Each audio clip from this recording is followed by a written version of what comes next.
Au-delà des gros titres qu'on voit tous les jours, le conflit actuel est en train de provoquer un basculement fondamental dans l'équilibre mondial du pouvoir. On assiste, en direct, à une série d'événements qui redessinent complètement la carte stratégique du monde. Et c'est exactement ça qu'on va décortiquer ensemble. Alors, on plonge directement dans le vif du sujet avec cette question. C'est vraiment le paradoxe central qui définit tout ce conflit. Si on arrive à comprendre la réponse à cette question, eh bien, on comprend toutes les nouvelles ères de la guerre asymétrique. C'est le puzzle qu'on va essayer de résoudre. Et attention, ça ce n'est pas de la théorie. On parle de preuves concrètes, des frappes iraniennes qui ont réussi à toucher des actifs américains et de la coalition de très très haute valeur. Ce qui est dingue, c'est pas seulement les coûts, qui sont astronomiques, mais c'est surtout le rôle vital de ces systèmes. En gros, c'est le système nerveux technologique de la défense occidentale dans la région, et il a été touché.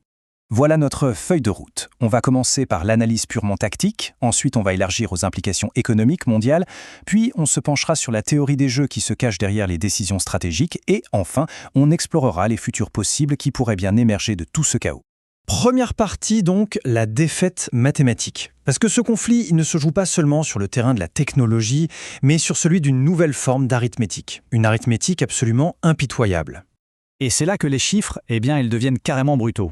Utiliser un intercepteur qui coûte 2 millions de dollars pour abattre un drone à 20 000 dollars, ce n'est même plus un choix tactique, c'est une défaite mathématique pure et simple. Le rapport de coût est de 100 pour 1. Aucune économie au monde ne peut soutenir ce genre de guerre d'usure sur le long terme. C'est une véritable hémorragie financière. Alors, la question c'est comment on en est arrivé là? Le point crucial, c'est ce concept. La pyramide des coûts inversée. La doctrine militaire occidentale s'est concentrée sur des plateformes qui coûtent des milliards, créant une structure magnifique, mais incroyablement fragile. Et quand on fait face à un ennemi qui, lui, utilise une pyramide logique, avec une base très large de munitions bon marché, eh bien cette belle structure devient une faiblesse systémique. Ce chiffre, il est juste stupéfiant. 25%. C'est la part du stock mondial d'intercepteurs THAAD qui a été dépensé par les forces de la coalition en à peine 10 jours. Ça permet vraiment de quantifier la gravité de cette crise d'usure.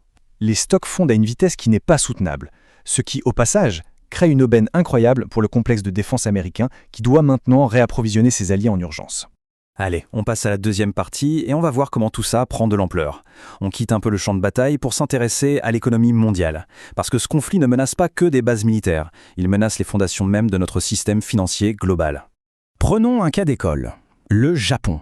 Sa dépendance est extrême. 75% de son pétrole passe par le détroit d'Ormuz. Si ce détroit est fermé, l'une des plus grandes économies manufacturières du monde pourrait se retrouver à court de pétrole en quelques mois à peine. C'est un point de pression économique absolument monstrueux. Et ça nous amène au mécanisme qui connecte directement le pétrole du Moyen-Orient à la bourse américaine, le système du pétrodollar.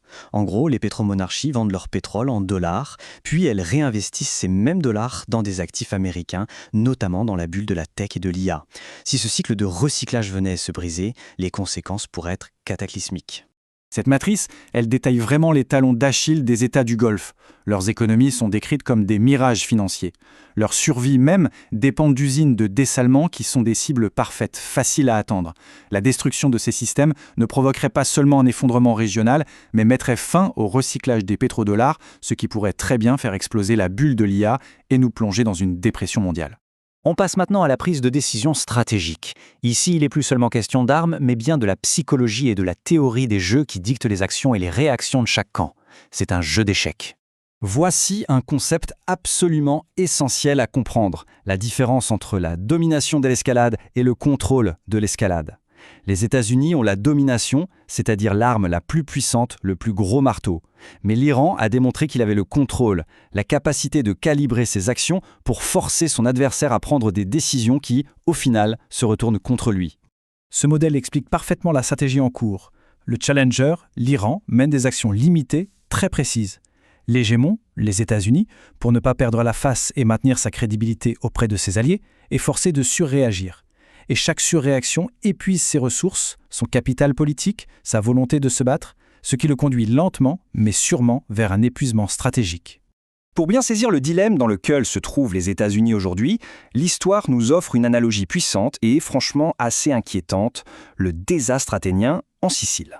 La leçon, elle est limpide. Athènes, la superpuissance de l'époque, a envoyé une force d'expédition massive, mais a complètement échoué parce qu'elle n'a pas pu la ravitailler.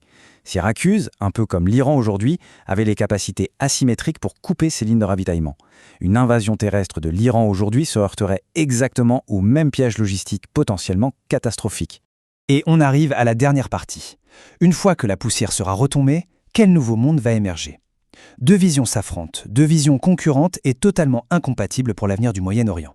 On a donc deux futurs radicalement différents sur la table. D'un côté, la vision d'une PAC judaïca où Israël deviendrait le grand hub de la technologie et de la surveillance de la région, contrôlant le commerce via un tout nouveau canal. Et de l'autre, le cœur résilient, c'est-à-dire un axe Iran-Russie-Chine qui viendrait assurer la stabilité après un retrait américain. Et bien sûr, pendant ce temps-là, les autres grandes puissances ne restent pas les bras croisés. La Russie attend patiemment que les États-Unis soient complètement enlisés pour atteindre son objectif numéro 1 à Odessa. La Chine, elle, tout en gardant une façade diplomatique, fournit le soutien en coulisses pour s'assurer que l'épuisement américain soit total. C'est un jeu d'échecs à l'échelle planétaire. On termine avec cette question. Si la force brute et la domination technologique ne garantissent plus la victoire, alors qu'est-ce qui compte vraiment? Est-ce la résilience, la flexibilité stratégique, la capacité à supporter la douleur ou simplement la maîtrise de cette nouvelle arithmétique de la guerre? C'est la question fondamentale pour la nouvelle ère qui est en train de s'ouvrir sous nos yeux.